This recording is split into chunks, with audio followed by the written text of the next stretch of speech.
Yeah. Hi, Kathy. Ooh.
Yeah.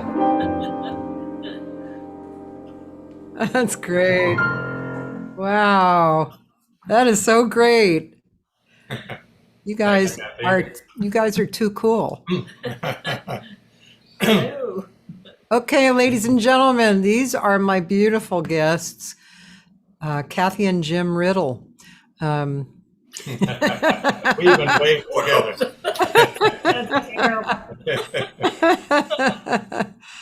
Oh man, that was totally swinging. You know, you guys are so lucky to have the Soapbox Gallery there. Oh, Wow. Yes, yeah, it's been a lifeline. Yep. Yeah. They're It's great. it's a nice space. I mean, I've never been there, but just enjoying what I see in there is the artists seem really comfortable. There's good amount of space, and it's really quite nice. Yeah, exactly. It's and they over the course of the pandemic, the quality of what they're doing. I mean, the gallery itself is beautiful. The piano's great, and it's in really great shape. Yeah. But then the lighting and the sound has just been, it's really come up to this really wonderful level to where all three components of media or whatever you want to say, it's very, very happening. And and it just keeps growing. And Paul, it's great. Jost is there every month, and I have a once a month gig there, and then and the owner Jimmy Greenfield is just he's a treasure, Yeah. really behind the music and the artists. Yeah. So yeah, it's been really great. It has been a lifeline. for so many musicians during the time that nothing was happening. So Yeah. that's great. They just kept going and getting better and very comfortable, super nice people.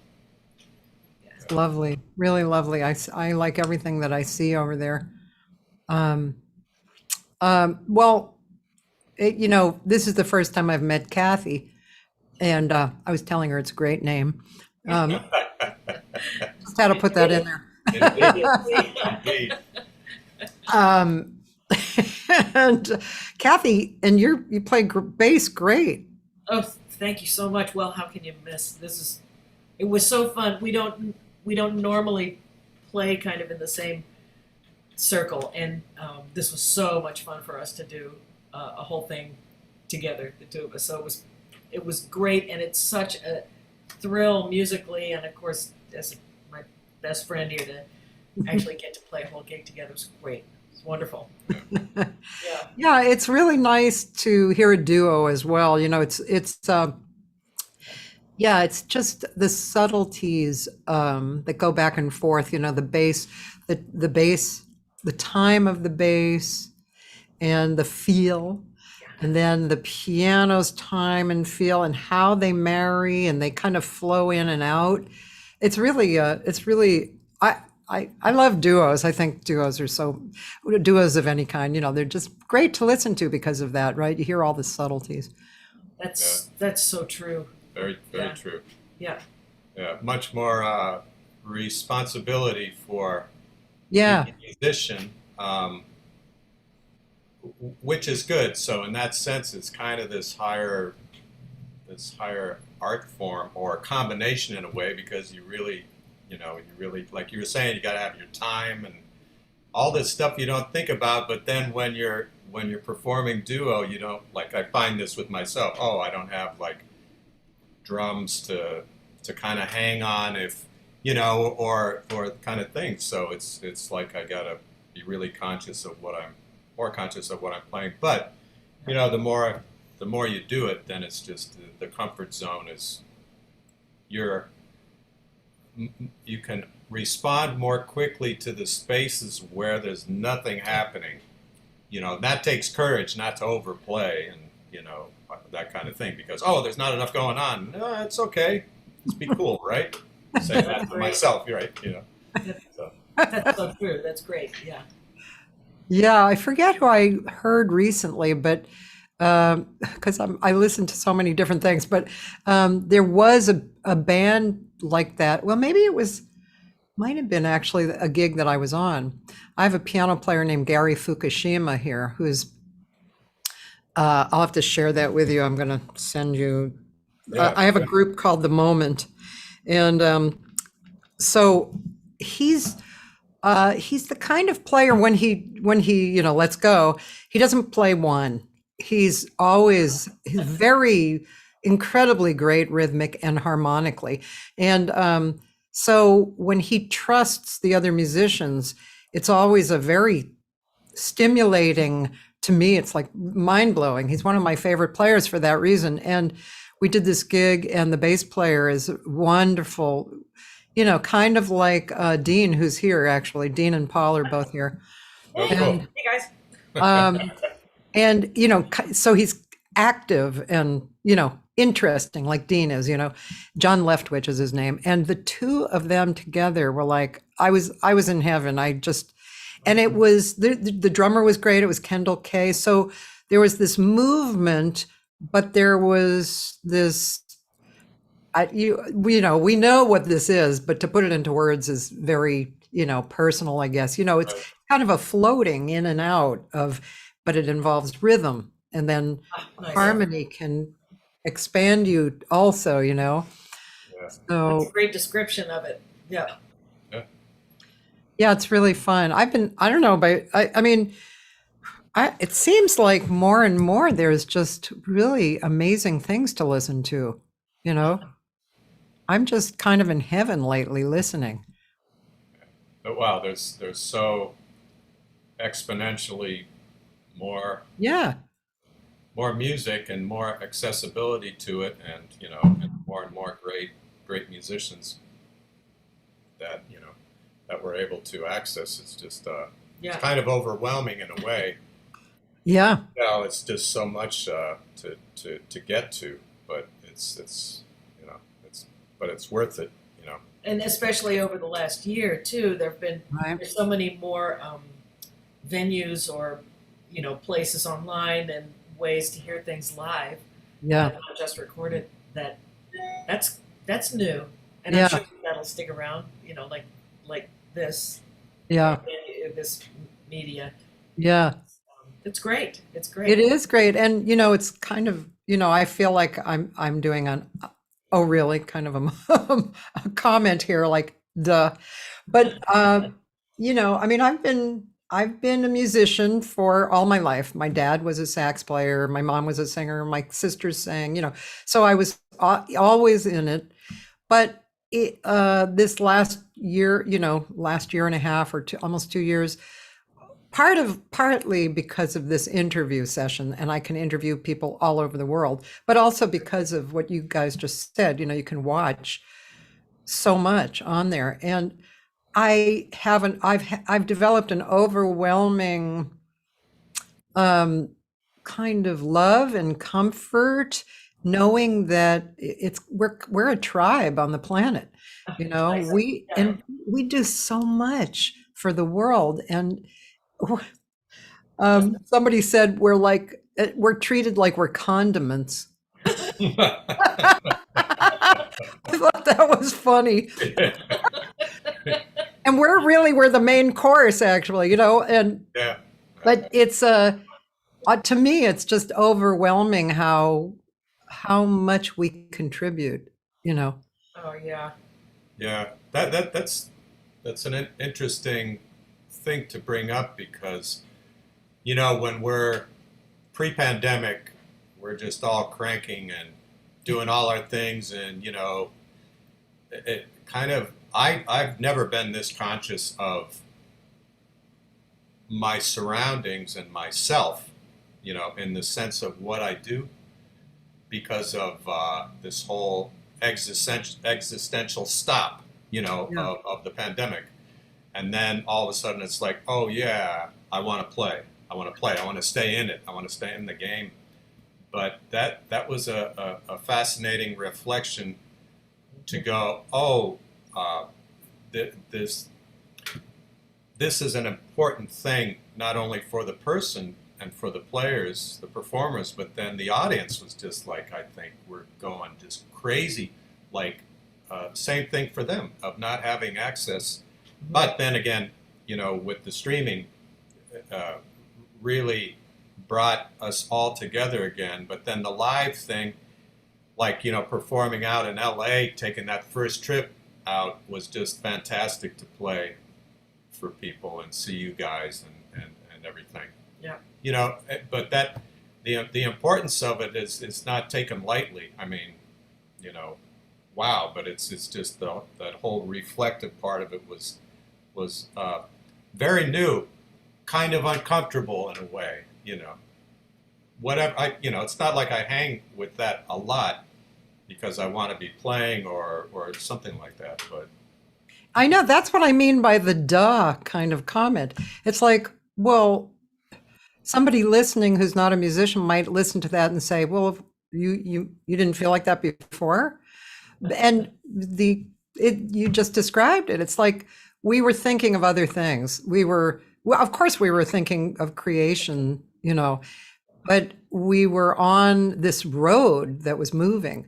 And then all of a sudden the road like went into the, stopped. It was like the end of the road. And then we had to kind of develop our own road. And then we noticed other people had roads, It's kind of- Yeah. yeah. The world got a lot smaller, I think, Yeah. too, because Yeah. I don't know, as musicians and artists, you just in your normal flow, there's always a receiver, a receptive, to what you do, and when that stops, it's not quite the same to just be sitting at home playing without that receiving thing, and that's what I think was a real benefit about all of these new ways of communicating with people around the world. It was it's as close for my family in Germany to listen to a concert that they haven't been able to hear forever, as Yeah. as someone down the street. It's a real benefit, and I think it's something to be learned from. Different ways of keeping those two parts together: the audience or the receiver, and the artist. Yeah. Something else I've noticed too. Hi, Yolanda. Hi, Jürgen Bamberger. Do you know that person? Jürgen Bamberger? Juan Horgan Bamberger? Okay. Oh. Well, anyway, I thought because you said Germany, it sounded like a German name. Hi. Me, Thank hi. He said you are the main chorus for sure. Thank you. The other thing that I've noticed is I'm still kind of figuring out what this is, and I talk about it too much probably. But there's when I'm performing, when I get up and perform now, there's a it's the aesthetic universe that I guess I always talk about with students, but it feels different now. It's like I enter into the aesthetic universe, and I feel it's a very stable space and very calm. And that's where I'm operating out of. And somehow it's different than it was before. I don't know exactly how, but the other thing that I've noticed is that the audience is with me. Oh, nice. Yeah. So it's like what you were just saying. I think it's there's something on a spiritual level that has tied everybody in, and maybe as an artist, we're reflecting that, because that's what we do, right? We soak in and then we reflect. So yeah, it's really interesting. I really like the feeling.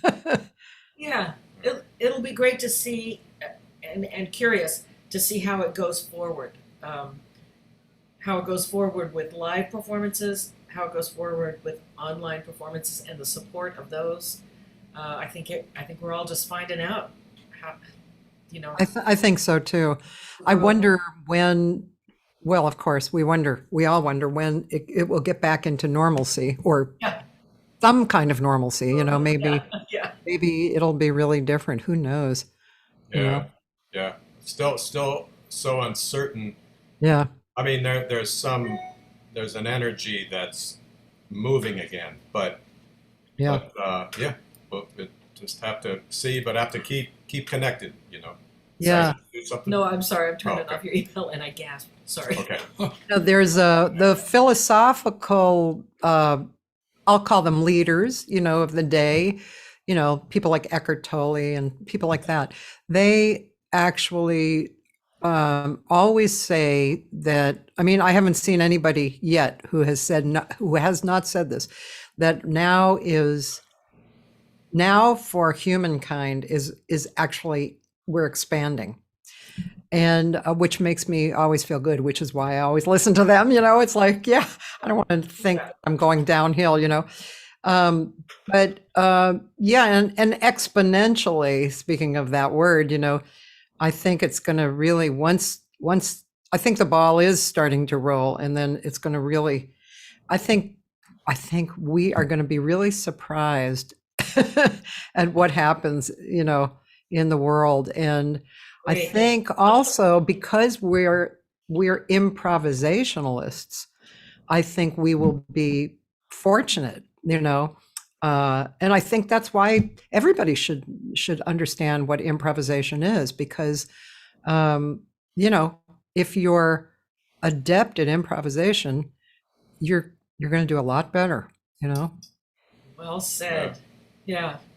Well, musicians are survivors in a way. I mean, that's like, it sounds a little bit desperate, but hey, a lot of times, man, just being freelancers, what we do is just Absolutely. it's like I still have a sense during the pandemic that I go, I mean, we're going to be cool, we're going to be okay, because we've dealt with so many things of, like, sometimes being out of work and or this shit happens or something like that, you know, but this was the most extraordinary thing that happened. But, you know, there's this undercurrent of the arts have always survived, and like what you were saying, through catastrophic wars, in particular, where the economy and everything is just taken away, but the music and the arts are still like they're still going along, and then all of a sudden it might be possibly a renaissance of sorts of maybe things will take off in a certain way. Whatever kind of renaissance that is, I don't know, but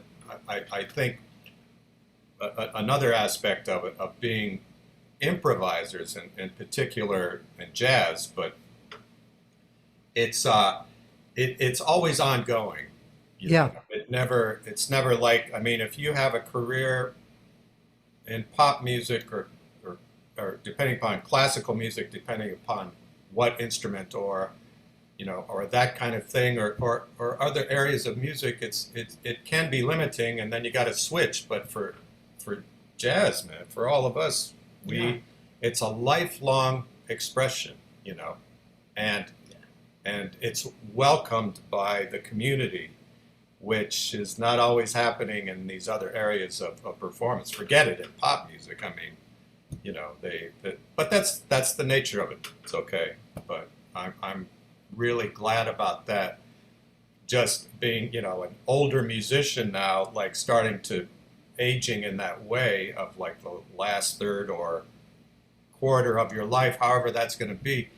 I don't know, but I feel good because I'm part of an art form that doesn't stop. Oh, nice. You know, and so pandemic or not, it's just like it's going to be really weird, but somehow we're moving forward.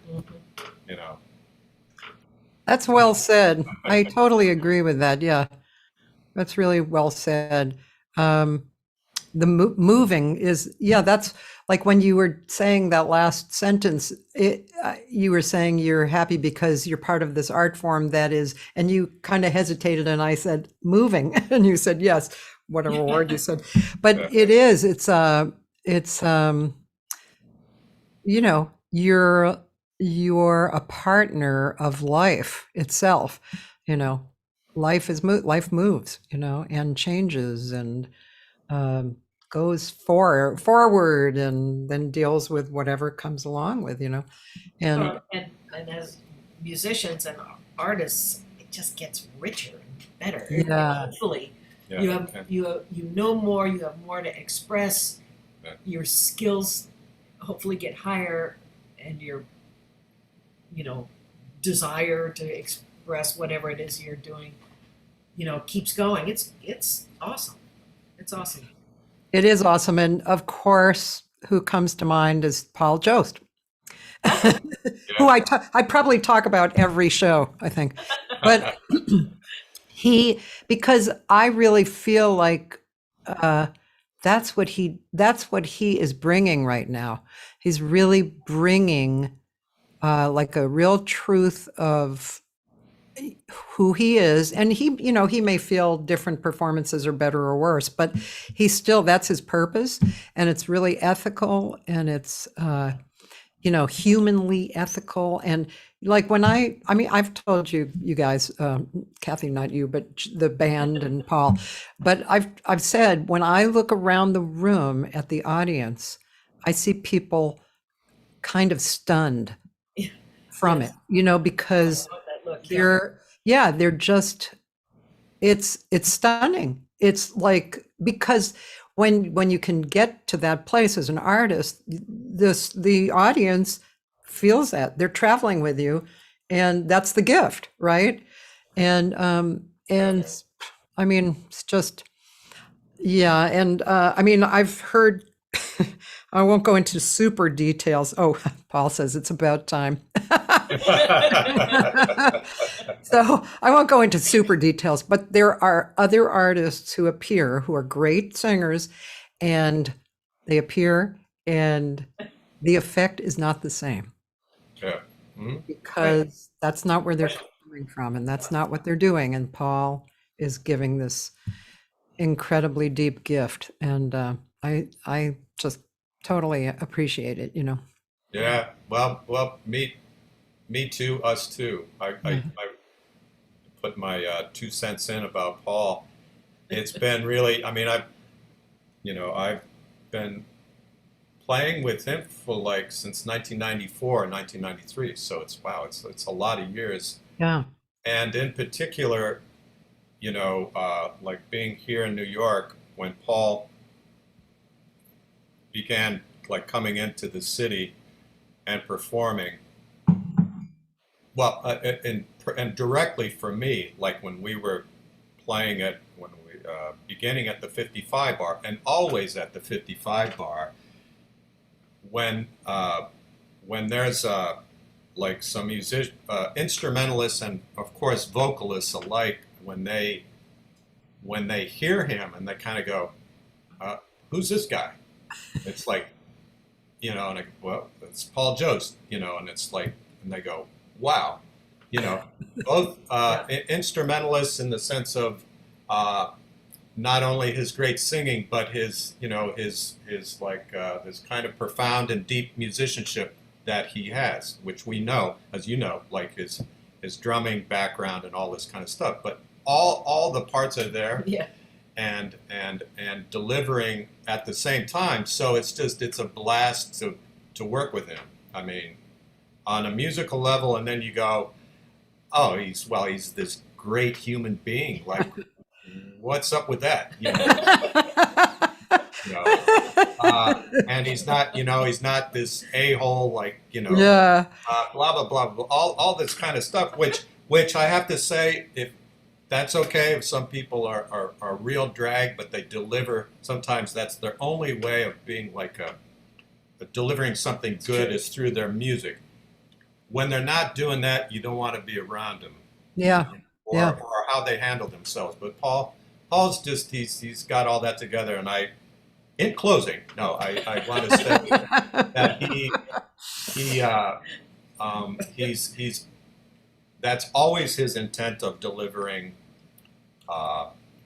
not only as best he can a high level performance, but it's also the message. Yes. He picks the Yeah. reason he picks the music that he does is because it's It's a great vehicle for him. Yeah. yes, and there's an intent behind it that's Yeah. has some goodness about it. Yeah. Actually, he's deeply affected me, and I've been practicing for my record release party in September, and as I'm practicing, Paul, I have to say that in the back of my mind, I go, how would Paul handle this? How would he rehearse this? Because and yeah, it's affected me. It's great. That's great. Yeah. Paul said, could you ask Kathy about her contributions and her family's contributions to the Door in a Field CDs? Oh, thanks, Paul. Yeah. That was Paul, isn't it? I come from a wonderful family of musicians. It's just sort of when I look back on it, it's just a really fun way to grow up and also very interesting and inspiring. And most of them, it's a big family, most of them are singers, including my nephews and nieces and some of the greats. It extended both ways. And Yeah. my dad was a conductor, my mom was a singer and a teacher, great teacher. And so Jim had wanted and we grew up singing together. We spent a year in Europe that was very formative for all of us, and we sang as a family, and Oh, wow. we Yeah. have done that for a long time. So we just grew up with that, and we all play instruments, and we, a lot of music and great love, and also intent, good intent. Yeah. Jim always wanted to write some. Well, you should say that. Oh, keep going. I can elaborate afterwards. Yeah. Okay. Yeah. Tell them Wanted to about write a piece and have the family sing it, and Yeah. get everybody together to sing it. And we live all over the place, so that was not always possible. And then when Jim has a Door in a Field series about his growing up in North Dakota, on a lot about the land and the family and the history, and a wonderful series of CDs. And it, on the latest one, there was an opportunity. We realized that a whole bunch of the family, including some of the ones in Europe and here in California and everywhere, were in the same area at the same time. And Jim said, "Let's go." And hit it while it's hot. Yeah. You know? yeah, This is the window. Right? Yep. That was the window. and it worked. And amazing couple of pieces that he wrote, and we got everybody in, including my mother. She was 97, 90, Wow. 96 or 97 at the time. 97. 97, and she Yeah. sang. I mean, she was a really gifted musician. Yeah. She hung at the studio. She Yeah, was a hang she was with, awesome. with the whole nephews and nieces, and I don't know how many there were, but I think like maybe 14 or 15. Wow. And that wasn't everybody, but Yeah. it was, all of Yeah. Kathy's siblings. So there's 5 of them, and the partners, and everybody sings. Oh, wow. The spouses, and then some nieces and nephews, who are adults, Yeah. and Kathy's mom, who, like Kathy said, she was a very, very heavy. I mean, a fantastic singer. Her and her dad taught at Westminster Choir College in Princeton, and they were part of the church music department. Oh. Heavy duty choral tradition, and Kathy's mom in particular was a very well known educator with children's American Children's Choir. children's choirs, a whole movement of getting that happening. But she was a great teacher and a composer. She got she started hitting her stride at 70 as a composer, and then for the next 27 years until she passed away at 97, Wow. 100% lucid, and was writing all the way to the end. Yeah. Wow. Yeah, it's really, She really amazing. just loved it. I mean, she had a great Oh. joy about that. Helen Kemp. Helen Kemp. Yeah, she's really well known as a composer of children's anthems, and But master- this recording session she was so excited. She just adored Jim, and like I said, she was a great hang. She was really she fun, was. and Yeah. she would soak it up. And so it's a wonderful memory for all of us Oh. that we all got to do this together in the studio. And Jim's music is just great. So those are the stories. And now this is, you said there was a series of these, so which Door in a Field? This is volume 2, and actually one of the links I sent you that says Remembrance Oh, yeah. in Wheatfields and Banks Church Anthem. That's the piece where the family is singing. It's in and out of an instrumental quartet with the family. I wrote this piece that's like a round. Yeah. Like they're out in the fields, they're working. work song. And Yeah. it's a work song. The men are working, the women are working. They're calling back and forth about working in the fields. And then that's one piece. And then later, there's the ending piece is an anthem that I wrote, which like a 4 to 5 part vocal, like a chorale. It's a hymn, but I want to tell this little story because in 2007, where my mother was born, she's of Norwegian heritage, and she's born on this farm in western North Dakota. And there's this little church. It's just classic out in the prairie. I mean, you can see it, 50 miles away because there's nothing else there. So they were having a 100-year anniversary of the church, and so Oh, wow. I went up with my mom and my brother and a few other family members. Anyway, one of the things they were giving away was this little music prayer book, right? Well, it was a little hymn Like a hymn book. Yeah. but it's very small. It's only this big. There's no music written, but it's all the text, of the hymns. And it's old, right? And it was old. It's like from the 1930s or 40s. They're just giving this away. So I grabbed it, and I had started a melody sometime before. Anyway, what was meant to be was this particular melody. The rhythm of the melody matched perfectly with this short hymn, which had the words, and it was just like da da da da da da da da. The meter, everything, just freaking lined up, and it was like, wow, this was it was meant to be. And so I was, that came together, and then that was 2007. Then in 2015 is when we did this recording. 2014 actually, and then with the family, that's what I arranged, and so they're singing that hymn at the end. Wow.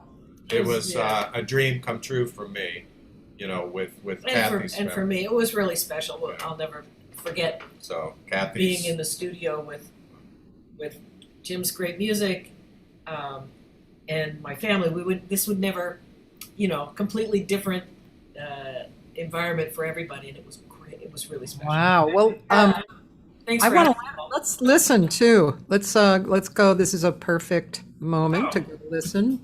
And so let's see. It's right here, right? Yes, that's it. Yep.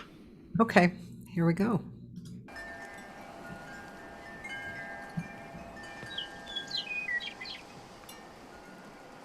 The great cover. Is this your cover, Kathy? It is. Yeah.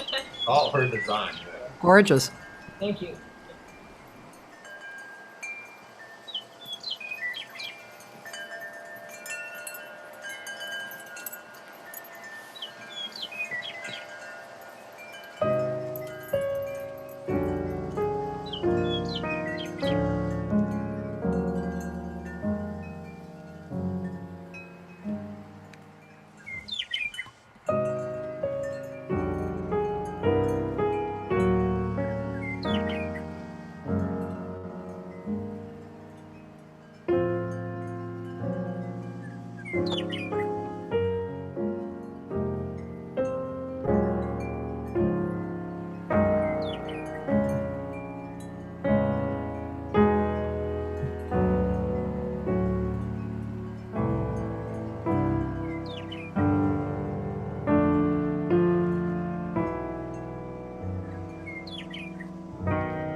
Wow, that is really beautiful. Thank you, Kathy. Gosh. Thanks for playing that. It's Yeah. great to hear. That means a lot to hear that. Yeah, Yeah. again. It's really quite significant. Yeah, it's really great. um, Significant to me too, because I love, I love the quality of vocal.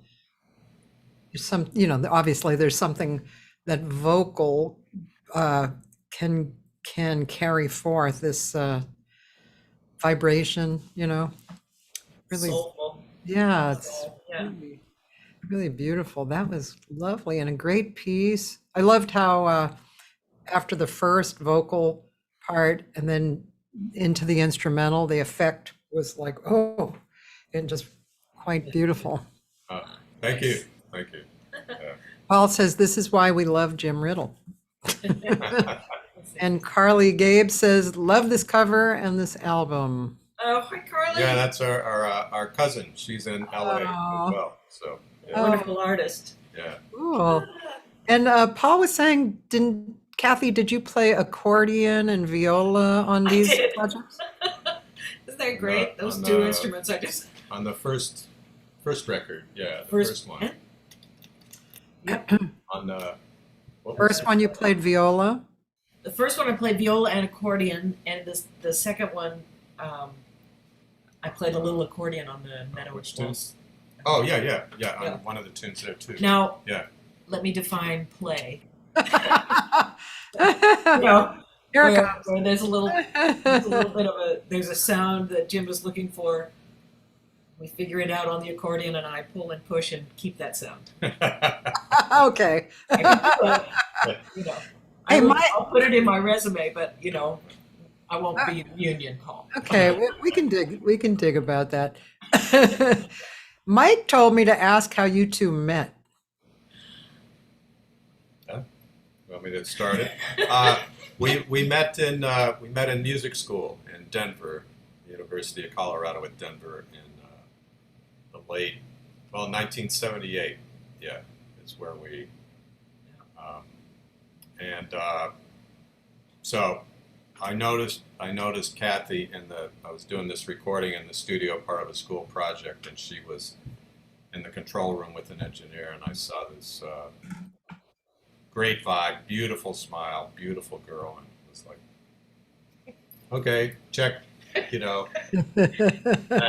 and really, really a sweetheart, right? But that was it. That was like spring semester, and then it wasn't until the fall semester, like 3 or 4 months later, that we reconnected. But how we reconnected, this is fun because this is very cool.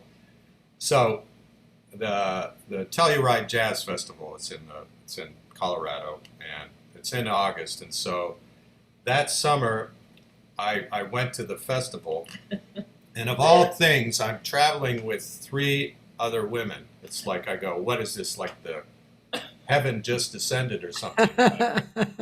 Anyway, it's like, which was cool, whatever, it just didn't, what happened was I didn't get these girls, but Kathy. And so the scene is at this festival, here's the main street in between concerts, like I'm walking down with my friends, and here comes Kathy with her boyfriend, and I recognize her. We recognize each other, and we say hi. It's like I'm going this way, she's coming this way. We go hi. It's like smile, and then about 20 paces this way, I'm this way. 20 paces that way. I turn around, Kathy turns around, and we look at each other. Oh God! But she's with her boyfriend, and I'm with these ladies, but we're not that close anyway. And so we It was like this. What was that? what was That was that? like it was You like know? that. It was like a thunder something. Yeah. And I would never turn around if I'm with somebody else. Jim would never do that. It's just like not kind of in our souls. It was And here weird. we caught each other looking back, and it was like, Yeah. oh. And that was the beginning, honestly. Yeah, and then we had like a couple weeks later we had theory class together, and then it just started from there, and I mean that's 43 years ago.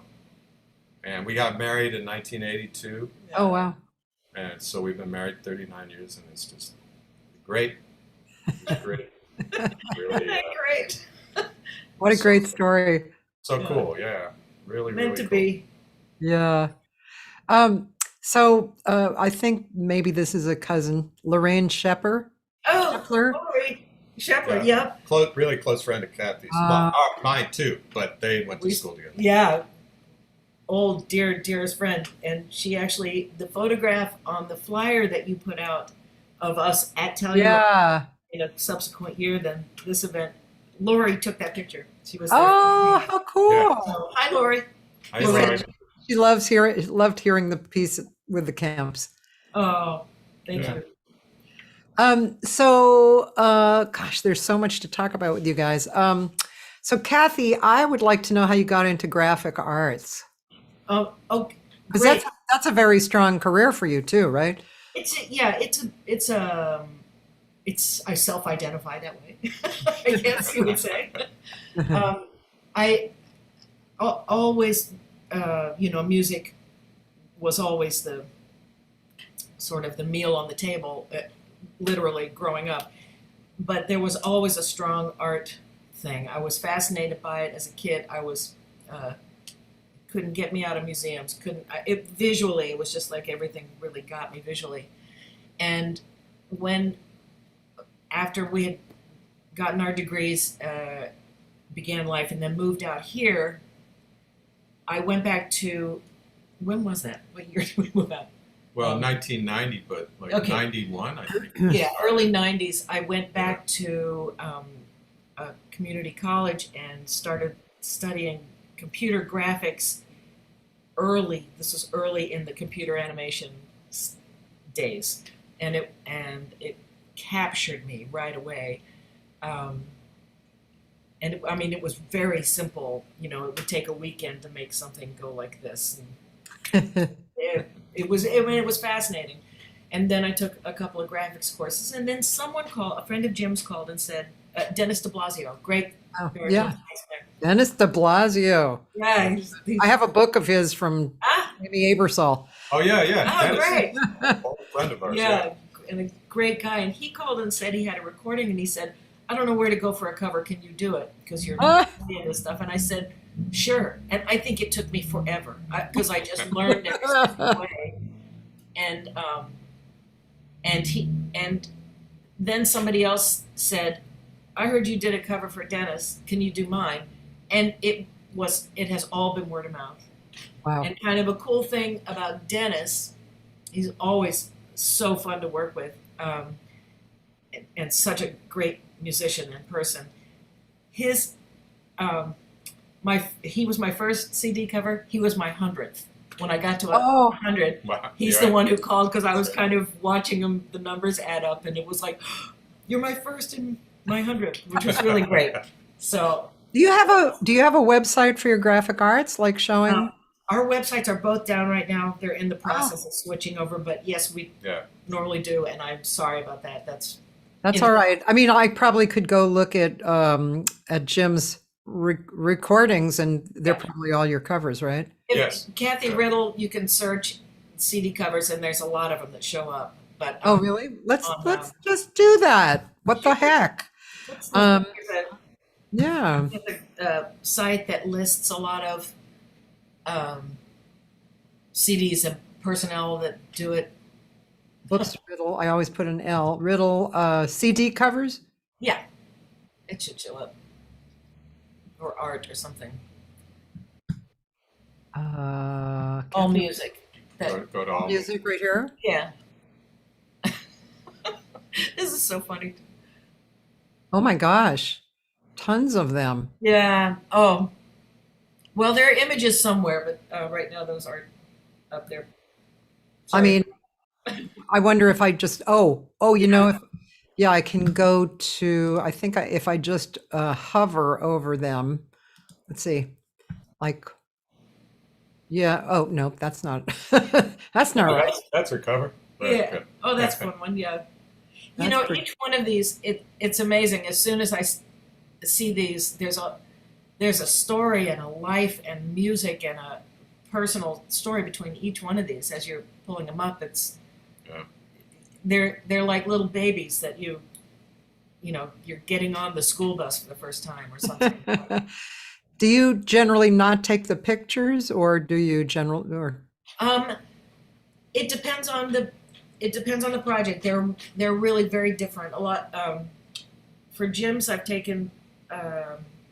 Oh, you've done quite a bit of that's a photography. nice one, Yeah, Dennis. but sometimes people call up and say like I have no idea, and then I just start from scratch. And sometimes they say I have this old Polaroid from the 60s. Can you do something with it? And then that becomes the challenge and the fun part of making that work for it.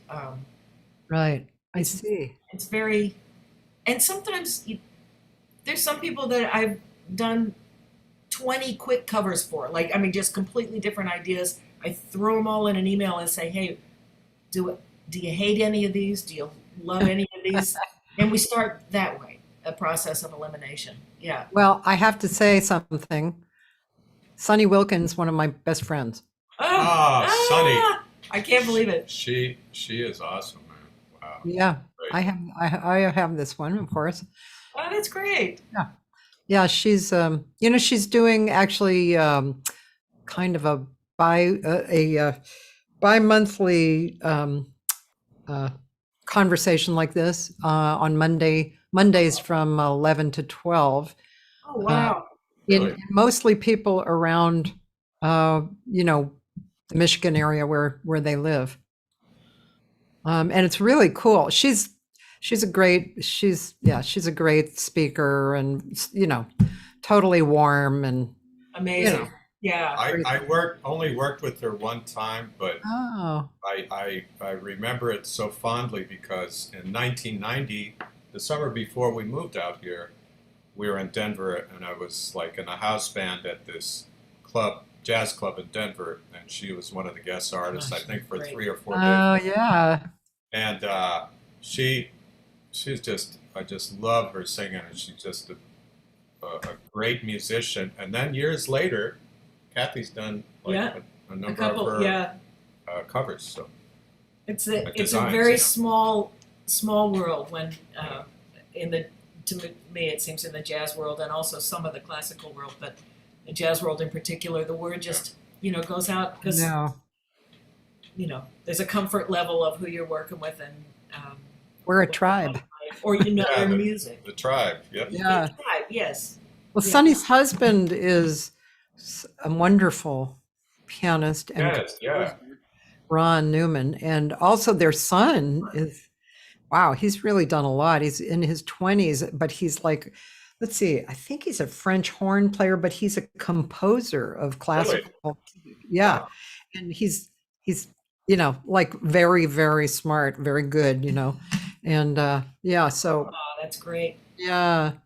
But I love her husband too. He's I don't know if you've ever met him, but he's Not met him, but oh, he's a joy. He's fun, and he's smart, and he's incredibly musical, and yeah, he's a really lovely person. Yeah, you'd like him.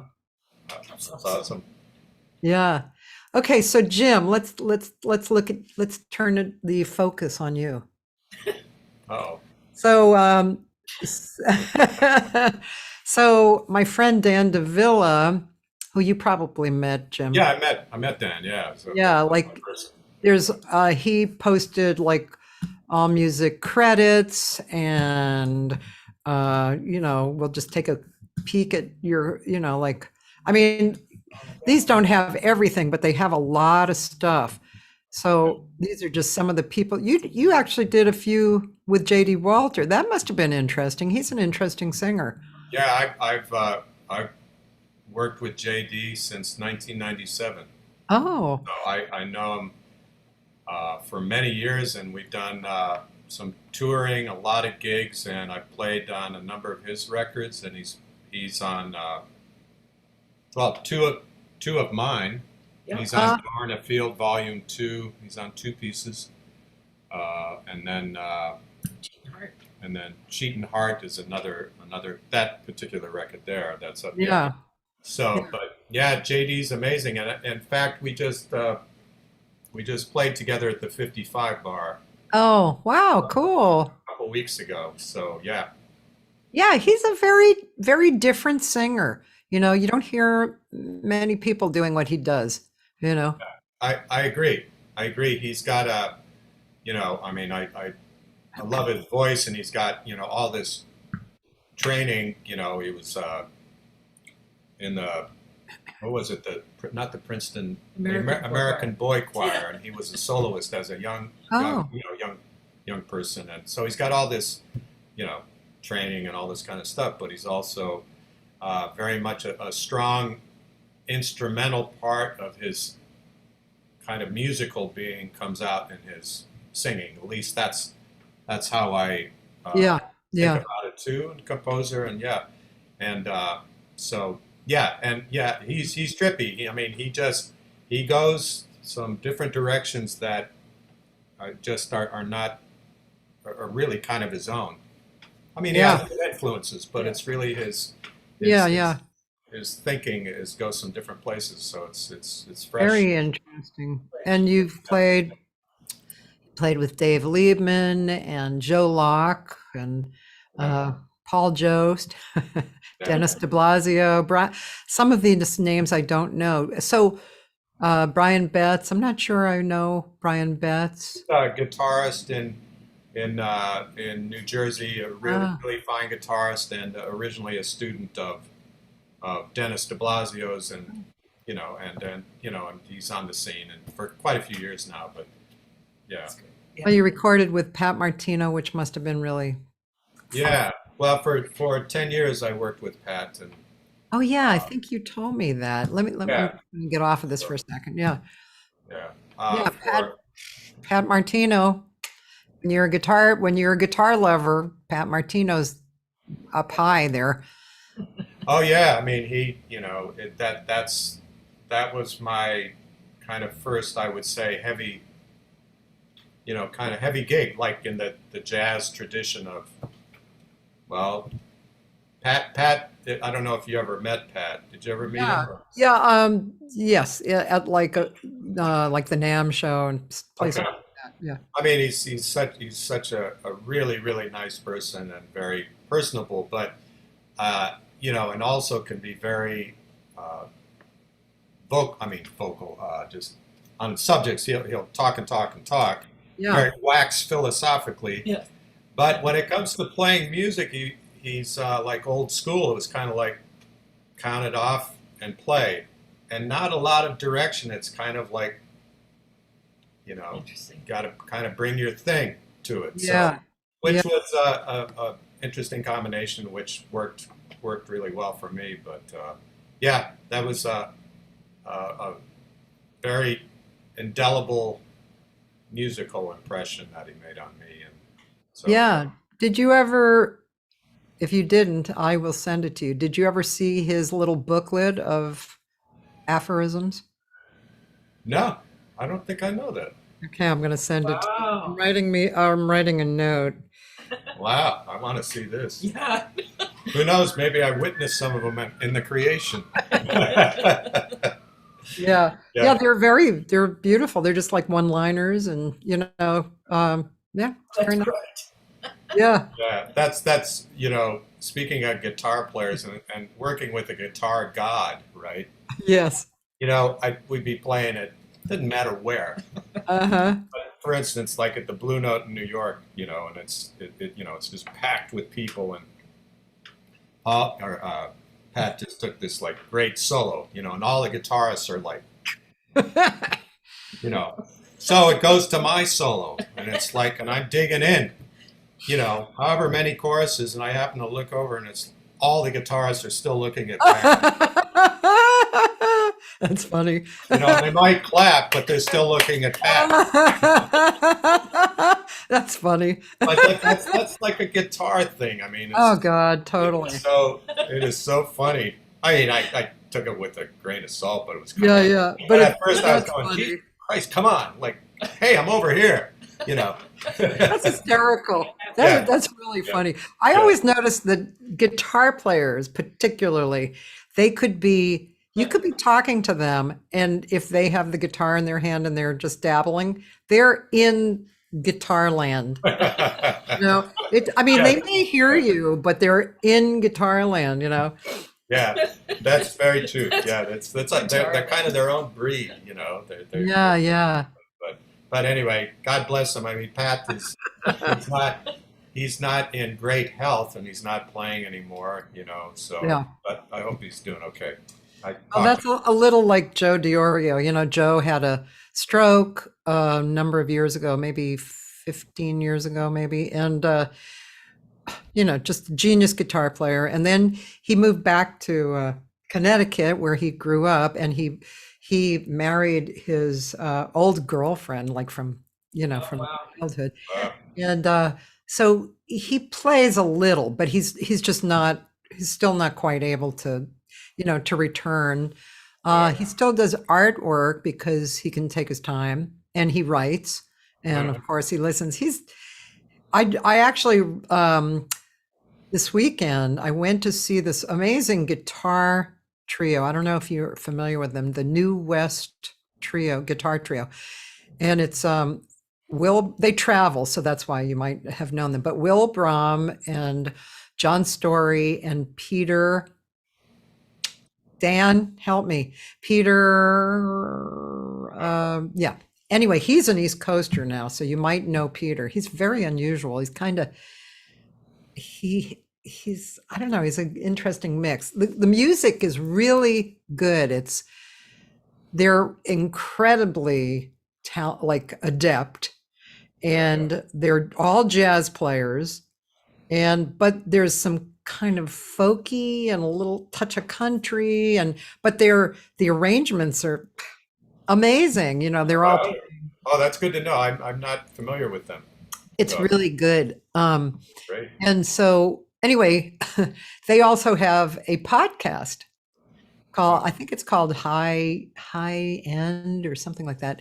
So we were talking, and they knew that I had recorded with Joe, and so Will said, "Oh, send me the link of their podcast with Joe." So all the way home from Long Beach, I listened to this podcast, and God, Joe, he's just, he's old school. He's probably a lot like Pat, very philosophical, spiritual, just and the perspective, his perspective, I guess I can call it that, just his viewpoint, where he operates from and what he sees is ah, just such Yeah. a turn on. No, Dan, I don't need, oh, Perry Smith. Perry Smith?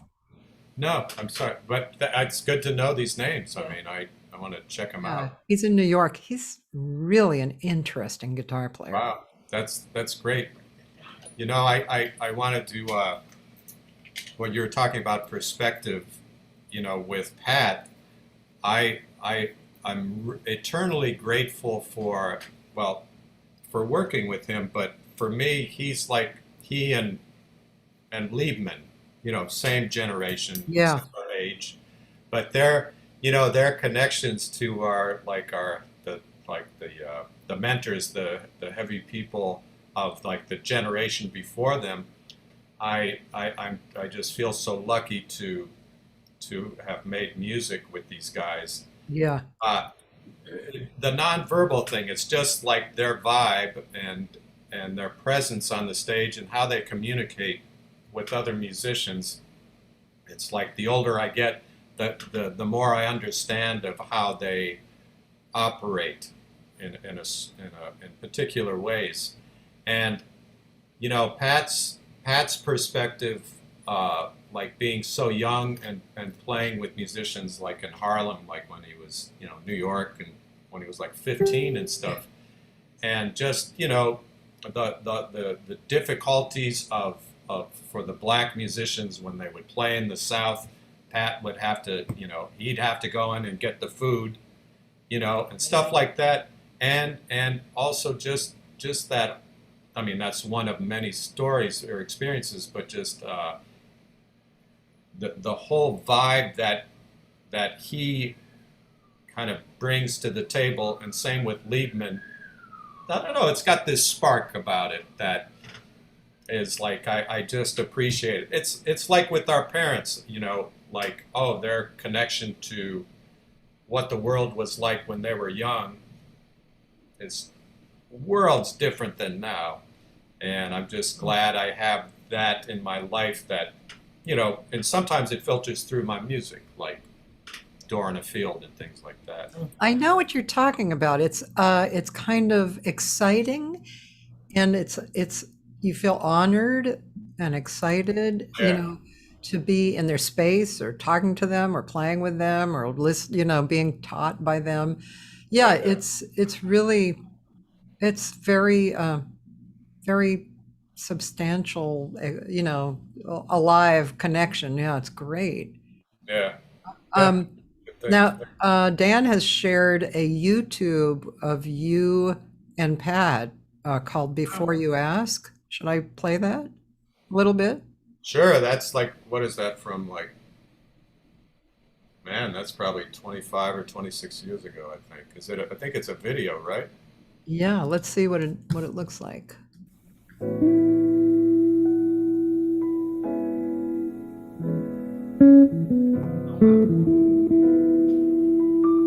Oh, what a great tone.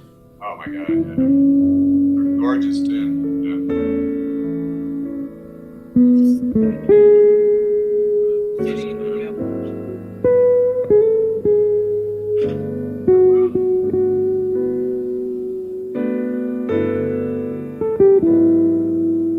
Oh, look at you. Oh, you look so young.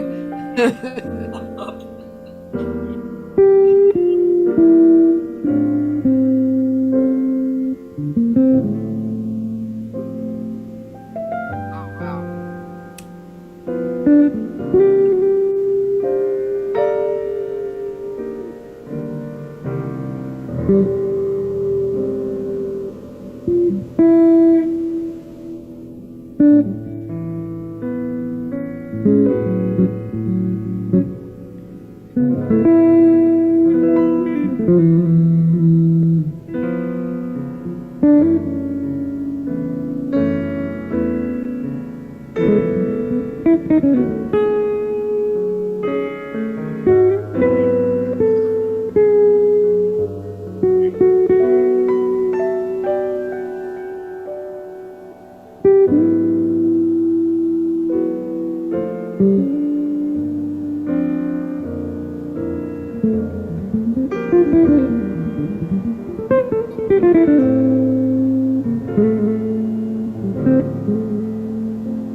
Wow. Well, I won't play the whole thing. Okay. Yeah. 7 minutes, it's just a little long, but Yeah. oh my God, Jim, that was your tone and what you're Oh. playing is so gorgeous. Oh my God, no wonder he liked playing with you. Oh, that's very nice of you to say. I was just thinking about Pat's tone. I just go, wow, that it was so interesting. Just to elaborate on Pat a little bit, he's very famous for his lines. Yeah, Playing fast eighth note lines and that that are really continuous. But when he plays ballads, it's almost like Coltrane in a way, where Coltrane was very uh, kind of less is more, and this beautiful sound, at least, well, that's how it strikes me as a musician. And Pat, a lot of space, in his ballad playing. And that was, when I'm listening to it, I go, good God, that's like a Shirley Horn tempo. yeah. It's like, one is like, there, two, it's just like, Yeah. shit, where are we? It's like, but yeah, Kathy and I were commenting that guitar, it was made by Abe Rivera, and Pat called it Scepter. He didn't play that after a while. He went to Parker guitars, but because the weight. that guitar, man, it felt like it weighed 60 pounds because it was really heavy. And but the tone, you could hear that tone is just like so Beautiful. fat, Yeah. really. But that's Pat's tone anyway. But still, with that instrument, it was so nice to hear that and go, he's so It was beautiful, but also your playing, the tone that you brought was, which, obviously it's from your touch, but it was like surrounding a kind of similar to his, but not so similar that it was not different, but it was like surrounding. It was really beautiful. And you're playing, it's always interesting to me to hear, well, first of all, what a piano player plays with a guitar player, right? We've heard about that for years. But also in the spaces. And so how, when I listen to a piano player, are they playing very sparsely? Are they busy? Are they filling in, it sounded like you were filling in with who you were, but also sensitive to what he was doing. So supportive, but also being yourself. yeah. You know what? That's always how I felt, And Pat never said like, fill in, Jim, like fill in, like do this Yeah. or that. He was just, when we first got together, he invited me to his home, and we just had an impromptu session, and it was just like, I go, wow, this is fantastic. He felt the same way, and I always appreciated that about him, that he gave me so much room to blow. And it's like I go and I got a little bit of the, I'm a nice guy, I'm kind of quiet, blah blah blah. But I also grew up on a farm in North Dakota with it's like redneck country and all that kind of stuff. And so I have some chutzpah, you know. And so when Pat would play, it's like, oh, okay, what did he do? 5 choruses? Okay, I'll do 5. You know, and Pat's like he was like he's South Philly, so it's like, okay, cool, do That's your thing, and Amazing. I always was very very appreciative of that, of him just giving me so much room to play, and unspoken, that was, but we hit it off like right away. How And did he find you? I was playing a little club in Philly, and and the group of musicians there were cool, but it was like okay, right? Yeah. It was okay. And he happened to come in with a friend, and he dug my playing. He gave me his number, and he said, "Give me a call sometime." Amazing. And so within a month or something, we got together to play. But I have to say, there's a certain amount of innocence in that can be your benefit sometimes when you meet somebody. Okay, I knew who Pat was, like in college. We Yeah. both knew that because one of our classmates was really into Pat, and very much so. And it's like I go, okay, and then I heard, like we heard in college, yeah, he had some kind of brain thing that happened. Right. I didn't have any of his records. I didn't really know his playing. So when I met him, it's like I go, okay, yeah, Pat, I know he's heavy. And then, but it wasn't like I was probably like if I was a guitar player, I'd be like, Yeah. Right. but I didn't do that. I was a gentleman, and also he was my elder, and I knew that, and I grew up. You respect your elders. I mean, you respect them. It's not like you're a pushover, but be cool. And so I was. And so when we played, it's like I was 33 years old at the time that I met him. It's like I go, well, I've been playing a while. It's not like I'm not, Yeah. I no matter who it is, I want to bring my best to the table.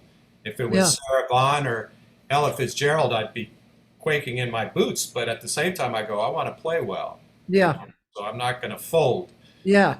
But Pat, anyway, the chemistry was immediate, and so and so that combination has worked really well for quite a few years, and Sounded gorgeous. Boy, that was really beautiful. Yeah. thank you. That's cool nice to that see, yeah. Dan brought that up. That's cool. Yeah. Yeah. Actually, Lorraine said she saw you play. First, she said she saw you at Scullers many years ago, and then with Pat at Scullers and at the Regatta. Yeah. Actually, just Regatta Bar. Oh, Never okay. never played Scullers with Pat. Yeah. Later he did, but yeah. And, Yeah. hey, do you remember? That just reminded me with Lori. Do you remember the vocal group Rare Silk? I do. Yeah, I played with them. Oh, It was my first touring group, but we played. Lori heard me a few times on the road with them, but yeah, way back. Rare Silk. I think I interviewed one of the people who was in Rare Silk. I can't remember who it was. Oh, Who was it? Marguerite Juneman by Or chance? Mary Lynn. Or I Mary don't think I Lynn interviewed her. Who else was in it? Mary Lynn Gillespie, yeah, and her sister Gail. Let me see. Was it 3 of them or 4? There were 4. Todd Buffa was the male singer, but he passed away a number of years Marguerite. ago. Maybe I interviewed Marguerite. She's a really great, like alto, I guess Yeah. alto, but great singer, yeah. Yeah, yeah. Yeah, Lorraine said she saw it at Carnegie Hall. Yeah, yeah, we were at Carnegie Hall for the Newport Jazz Festival. So. Yeah, with Mel Torme. Yeah, and then Maureen McGovern, remember her? Oh, wow. Yeah, she was a great singer. She was incredible, really, really nice too. And I just remember her range was just like, wow, it was just like Really, yeah. sky high, but really, really cool. She was very Yeah. nice. So, Kath, are there some more musical things online that we can see? I mean, there's more with Jim, right? And but is there other stuff that you want to share? Not really. I'm sure there are things out there that shouldn't be. But it, I Tell her about Stringsville. yeah, I've played with a wonderful group for many years in the Central Jersey area called Stringsville, and we're a year and a half from since our last gig, unfortunately, but we'll see what happens coming Yeah. up. But it was a wonderful group, a gypsy jazz, Django, bossa, and the group is just great because half of the group comes from sort of a rock background, Yeah. some classical, some everybody ended up in jazz, playing in jazz, and so there's this pocket with this stuff that, for me, I'm just in heaven because it's all strings, great fiddle player Adam, and so when they are playing this Django feel, it's just a ride for me. It's Are you so playing fun. bass with that group or Yes. viola? Bass, which is my main instrument, and that's really fun. And we've played for years, A lot of years. lot of years, and it's a lot of fun and good music and good friends, and that's been a great place for me to grow because they do stuff that I didn't grow up with, and then I'm bringing something else to it, and it's just a great mix. Bluegrass, a lot, big bluegrass influence too. And did you guys record it all?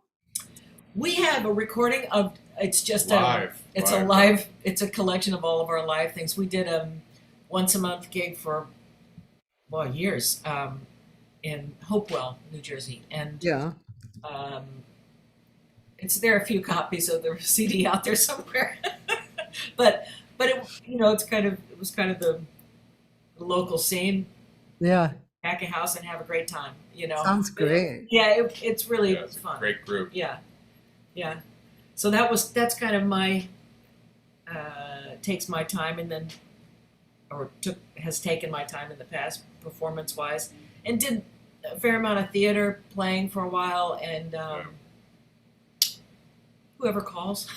and also playing in your orchestral stuff on viola, like with their brother's orchestra. Yeah. Yeah. So It seems like viola is not an instrument that you half-heartedly play. It's more like you got to be serious about. Yeah. Well, it comes from that was my first instrument. My dad, there were 5 kids in the family. My dad, who was a conductor, had each of us start on either cello or viola, of all things, because he said, if anybody sticks with that instrument, they'll get work, because everybody, he himself could always find violinists, a lot, but he said he always had to work to find good cellists and That's violists. interesting. So we have a family of, violists and cellists. So we all, that was, the classical study hard, serious study. And it's really fun to be on the other side of that, where I can go play in an orchestra and enjoy it. Right. Let's see. I was going to play The Nearness of You. Oh, great. You gave it to me, and also Dan actually brought that up. He's nice. my Dan? Hey, Dan. Dan is the good guy for finding this kind of stuff. Okay, so let's bring that to the beginning. And that.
pretty.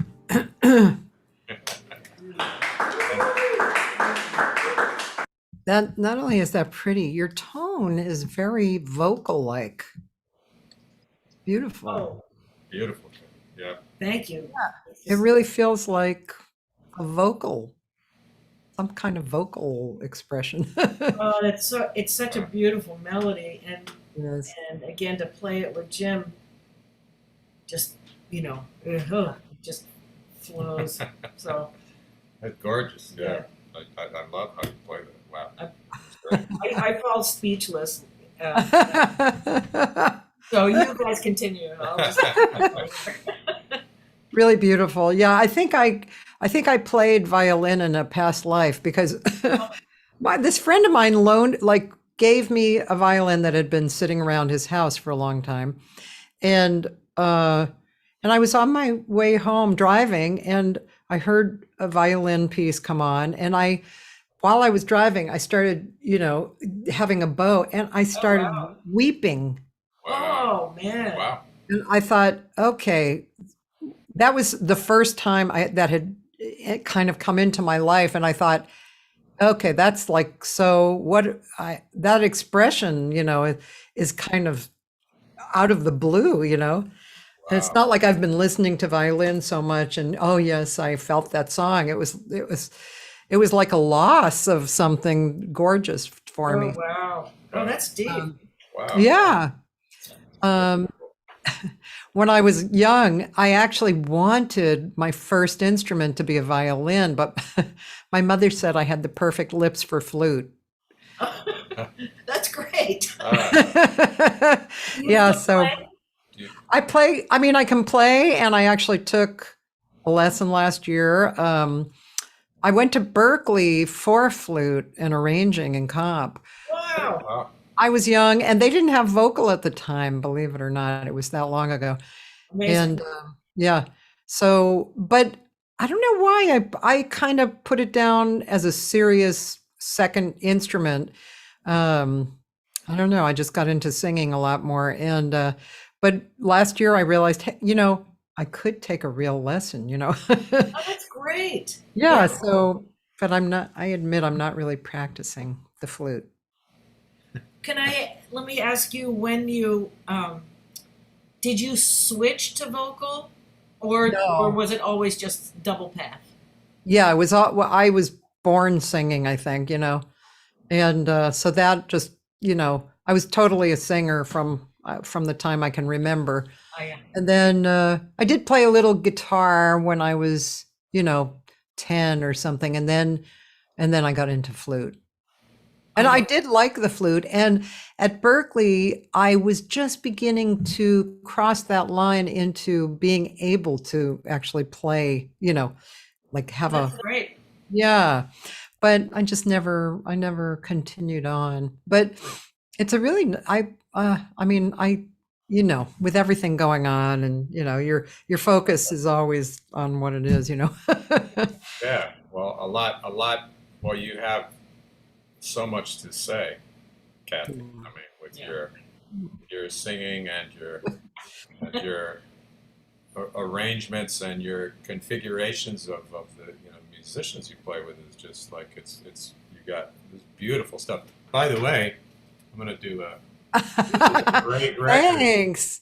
Wow, Oh, thank you. Josh and Larry and you. Wow, what a chemistry and your the arrangements of like some of the okay. Here's a classic standard like what was it, September in the Rain. Oh And yeah. it's like, wow, what a whole nother direction. It was so cool. And It's funny about that song. We had done all the songs, and we thought, we really should have like a little swing thing because we love swing, all of us.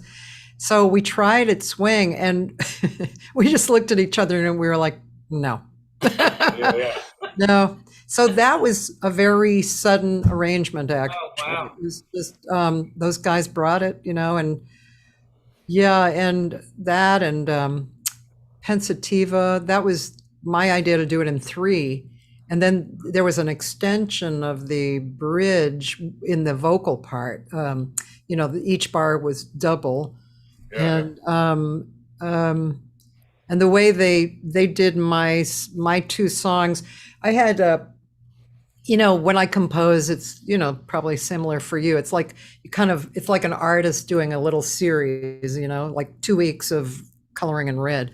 So those two songs on there that were mine were kind of folky, and they came in this particular 2-week, 3-week period to me. And one was about my sisters and I. I had twin sisters who were 4 years older than me who sang, and one played piano. And they both have passed away. So that came to me in the garden after they had passed away. And it was, quite potent. And I thought they did just a gorgeous job on that. It's just really beautiful. Gorgeous. The lyrics are beautiful in that also. Yeah. Thank you. Great. Thanks. That's a difficult one to sing live without crying. I try, I try to be a professional, but if I think, I can look at that person, no, I cannot look at anybody and sing that song. It's just too visceral, Yeah. But that was really beautiful. And I just had to show you something because that sculpting at the soapbox. Oh yeah. Yeah. Wow. That's the owner. Is a wonderful He's the sculptor. sculptor, My God. And I just wanted to show you, this is my new recording, and you see the hands? Oh yeah. All right. Wow, I that's see. great. Wow. Yeah. So there's also an eyeball there. This is John Bishop's graphics. Oh, John Bishop, of course. Oh, Yeah. That's great. On Beautiful. Origin. Wow, that's beautiful, Kathy. Yeah. And I had wanted hands. Actually, Dan had shared with me these hands reaching out, and then John found this particular hand thing, which was really beautiful. So, but yeah, that and that sculpting is just, oh my God, that is gorgeous. Yeah. That must be quite large. The hands? Yeah, the hands. Yeah, it is. It Yeah. is actually. It's probably like 6 by 6 feet or something. Something like that. It's sizable sculpture. Yeah. That's fantastic. Oh my gosh. So the owner of the Soapbox Gallery he's the sculptor. Yep. Yeah. It's his space, and he's the one it is his workspace. Yeah. In the back, I think now, and Yeah. he's the one who chose to open it up to performance. I love that. And Yeah, is filming amazing. and the sound. I mean, he's done all the Doing work. he's kind of doing all of it. Yeah, but the sculptures are really special. Yeah. Really beautiful. Yeah, we used to have the Jazz Bakery. Well, we still do, but Oh yeah. it's moved along in its life. But in the beginning, there was a man named Jim Ridl who had a photography studio at this place in Culver City, and actually in the old Helms building area, Helms Bread. So wow. they had kind of taken these smaller spaces and made them into various offices and galleries and stuff. So Jim had a photo studio there, and we started doing concerts there, and it was just great. It's great because it's multi-artistic, and the vibe is just so good. One time I finished a concert, and I went and changed, and I came out, and Gladys Knight was there for her photo shoot, and she walked right up to me and she said, "Hi, I'm Gladys Knight." And I was like, "Yes, you are Gladys Knight. Wow." So yeah, that was really fun. And then Ruth Price came in with Jim, and then they moved to a different space, and that was a great space. A lot of cool people came. It was a bigger space, probably 200 audience capacity, an artist room off the side. The stage was nice, the sound and the lights. And then Jim kind of stepped away, and Ruth carried on with that for a while until, Helms wanted to rent it to some other, money-making thing. And now Ruth has been kind of floating around, but she's She's located in this one building that is Dan. Who owns that building that where she is now? It's somebody famous. I just can't remember. Henry Mancini? No, somebody like that though. Wow. Anyway, Dan will tell me because he tells me everything. But yeah, that was a great space. Oof. The first jazz bakery. Wow. Yeah, I was never, well, a few people when I would come through LA, we never played there, but I mean, know about it for so many years. Unfortunately, I wish I would have seen it. Yeah, I guess you never played at the Blue Whale, right? No, just I guess Catalina's. That was it.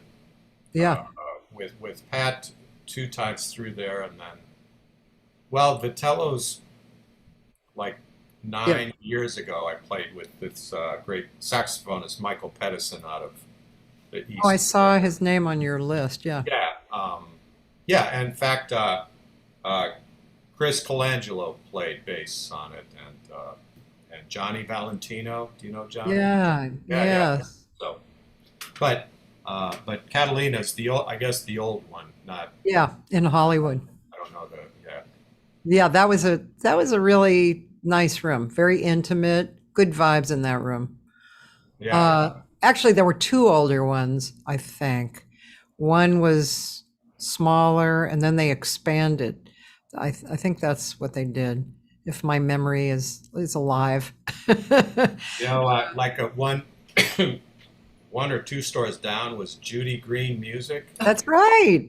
and I remember it was like I met Judy Green. It was like because in school it was like you had your manuscript paper and it was Judy Green, Totally. and I remember walking in That's there funny.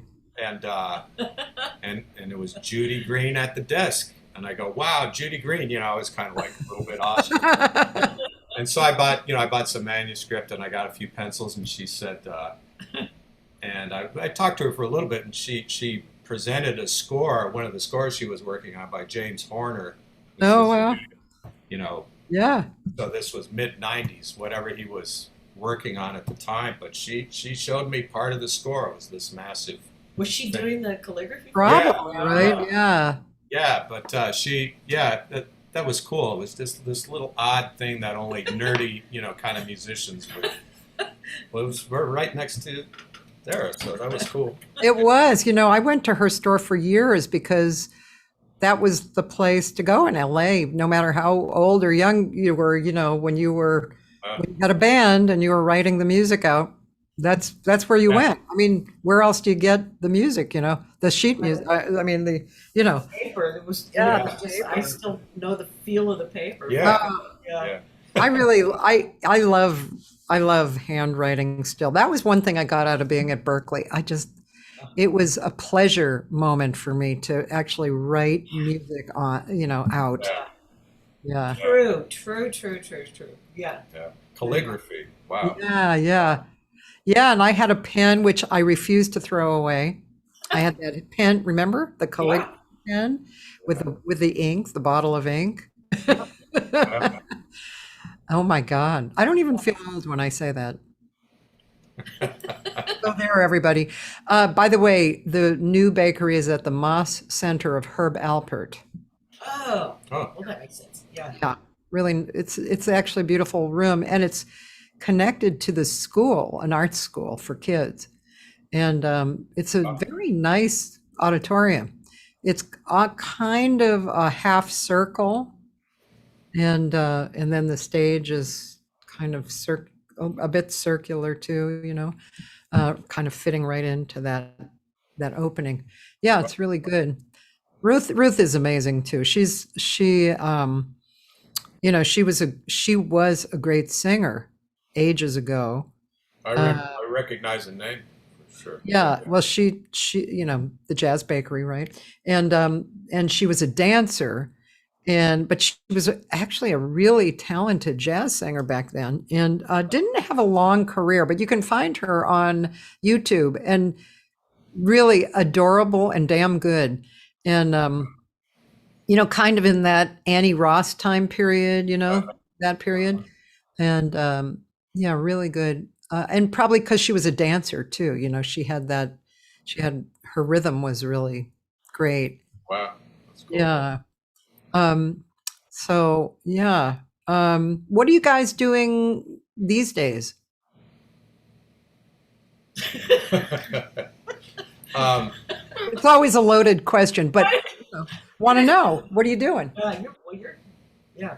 well, as far as like things together, or just or No, whatever. Whatever. I mean, Yeah, separately is fine.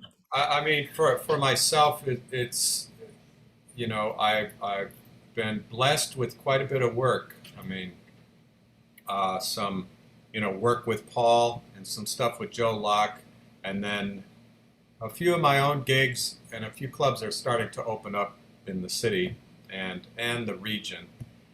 And then I've been fortunate to have had some studio work, a few recordings in studios out here, which is pretty substantial music. So a lot of time at the piano, which was cool, and then some teaching, which is ongoing, not a lot, and some composing now and again too, which is those fires have remained, but now they're kind of lit Yeah. a bit more, and which is cool, and Some online recording. yeah, and Just- on and actually, like the piano here, I finally got into Pro Tools and recording at home. Yeah. And so I've done a reasonable amount of sessions, of flying stuff in for people, which was, I never ever did that before. So that's the silver lining of the pandemic, is that I really got that together, to a good enough level where I can, It's great. uh, be interacting with people in this way and in the future. Yeah. So it's been really good that way. The uncertainty of the jazz life was there before the pandemic. Going through the pandemic, okay, we made it through, and then all of a sudden it's like, oh, okay, there's the uncertainty. I mean, that almost like had a break in a way, of like being a freelancer and trying to make artistically, my life is freaking great. It's just always great, and it's all about the music for me. Yeah. The bread and all that is like, it's always been, I want to get paid well, but a lot of times it's the bread is what it is. So that part of it, and getting older, that's a challenge. That's coming to more of a head, a threshold these days, which is okay. I'm just being honest but I know everything's going to be cool, but it's just interesting to go through such a like when we were speaking earlier, just that self-reflection and analysis, and not that you wanted it, but you have to deal with it, Yeah. And so the future looks good, but it's almost like it got off the road, was here for a while, got back on the road again. It's the same road, Yeah. but it's a little bit different. Yeah. It's Yeah. all cool, but it's just very good. It's good. interesting artistic path. So It just gets you So, just start Kathy. looking at stuff a little different. It's just shifting. Everybody's shifting. yeah, The world is shifting. Everybody's shifting. But but it's a chance to do that. For me, I keep waiting for CDs to stop being made, and that is not the case. Because I thought that a couple years ago it would just be a big decrescendo into something else. And there's so many people that made projects in the last year, again, recording at home especially, Yeah. Yeah. and now they're ready to manufacture. So Yeah. I have actually gotten a lot of calls from people that are doing it from home, and some studio works, and yeah. You've a been few busy. labels, but it's all still physical. Yeah. I get a couple people asking to do just online covers, and we'll see how that kind of goes forward. But Yeah, it's It's been consistent yeah, for you. and That's been it just great. feels like we're right at the beginning of the whatever's coming up, Yeah, yeah. and then we all get to find out what it is. Yeah. Right. You know, I was helping my girlfriend pack up her belongings because she's moving. She's a film composer, and so we were, you know, how when you're moving and you're packing up stuff and you find stuff, and Yeah. like there's more than you think and that kind of thing. We were laughing because like it was like rabbits, so she's a film composer, so the organizations that she belongs to send her mo- Oh wow! movies and music for the movies, and I mean and it was mind blowing how prolific those guys are. And, everyone, like you look at one, you've never heard of it, but it has its beautiful cover and there's beautiful quotes about it. And some are even like award winning and the best picture of the year. You've never heard of it. I mean, it is crazy. Wow. It's just going on and on and on. They're not stopping. It's just, it goes Amazing. on and on. Yeah. And there's so many people involved with each one of those projects. Yeah. That's right. Yeah, That's right. behind the scenes, Yeah. which is great.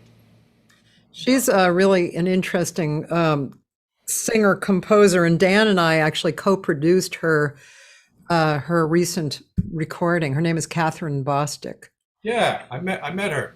Oh, She was at yeah, she was at Vitello's. Fellows. Yes, because I recognized her name just from like credits or something, or Yeah. I'm trying to think what. Oh, that's great. But I have to. I got to write her name. Well, she wrote all the music for the Toni Morrison film. Oh Oh, wow! wow. She wrote with August Wilson, Wow. in New York, and she just finished the Amy Tan documentary. Wow. And she's very good, and this recording is, I feel really honored to be a part of it. Well, both Dan and I do, really. It's kind of like Americana meets film music. Wow. It's really That's interesting. nice. Yeah. She's got this very organic voice. She plays piano really well, and her writing is this real organic and deep philosophical kind of connection. Wow. So hopefully the record will come out before the end of the year, or maybe not. I don't know. Oh, great. Something, yeah. But Uh, anyway, yeah, I was there when she at Vitello's, and she walked up to Paul, and she said, she's very kind of outspoken. She said, "You are bad." It was great. It was That's like, great. and Paul was like, "Whoa, okay." And of course, they started laughing and all that stuff. But yeah, she's really a special person. But yeah, just the abundance, boxes and boxes and boxes we packed. I mean, it was Oh, wow. crazy. Yeah. Oh, Gosh. Yeah, it's really interesting. Well, you guys, it's been 2 hours. Oh, that's amazing. I know. It's just such a good, easy hang, right? This has Yeah. been so fun, Kathy. Thank Thank you you. so much for Thank having you, us both. Kathy. This is really Yeah, great. it's been Yeah. a great pleasure. Thank you. I actually want to come over your house and hang out and just have a glass Please of do. wine Please and do. just I'm sit and talk out. philosophy and stuff. Yeah. Yeah. It was. This was great, and so great to see you and Barbara and Dan and everybody. Out there about a month ago, and you guys are so kind and very very open. Well, the tribe, it was Yeah. felt so good, and so thank you for this. This is great for Kathy and me too. Yeah. Thank you. It's been a great hang. Thank you so much for hanging out. Yeah. And Yeah. thank everybody who listened in too. Yeah. And I'll send you a link, and you can also download it from the archives. I'll put Oh, that. okay. Oh, Yeah. great. Yeah. Awesome. Aviva Diamond was here. Oh, just tell her hi. Yeah, yeah. Said it was great to hear her and hang out. Yeah, Oh, it that's was nice. great meeting her and working with her too. She's Yeah. Yeah, she's a great artist. So I think that you guys can go, and I'm going to just tell people who's coming and, all that kind of okay. stuff. Okay. So thank you, thank Yeah. you, thank you. Yeah. Thank you so Thanks, much. Kathy. Best of All right. everything. Take care. Bye. Bye. Oh, wow, that was so warm and cuddly, wasn't it? Just great. Wow. It's just so good connecting with people like that who are so committed to the music and again it's a tribe all over the planet, it's just makes you feel like you're not alone, right? It's really a beautiful feeling. um so tomorrow, Thursday through Sunday, I will be posting from the archives, and Thursday is a lovely singer from the East Coast who also has created a great educational site called jazzvoice.com. Her name is Alexis Cole. That's tomorrow, Thursday. Friday, also from New York, great jazz singer Terry Roiger and her husband, great bass player John Menegon. They're very interesting. They're kind of more modern jazz. And then Saturday, some singer I've never heard of, Cathy Segal-Garcia. That was one of my days. And Sunday, the great guitarist who I mentioned, who used to live in LA and moved to New York, and he's quite well known. His name is Steve Cardenas. Then next week, the three live people, Monday, Tuesday, and Wednesday, from New York also, sax player, big band leader, writer, arranger, Frank Porowski.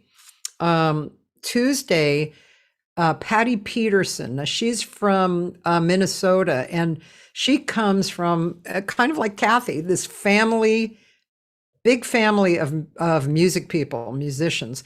And she's a great singer and an instigator, kind of like me. And so that's Tuesday. And then Wednesday is a world-renowned percussionist. He's been on a lot of recordings that you've heard. His name is Luis Conte. He's from LA now, although originally from South America. And he he and I are super old friends. I think we met, you know, in the late 70s or something. And yeah, so he is really good. And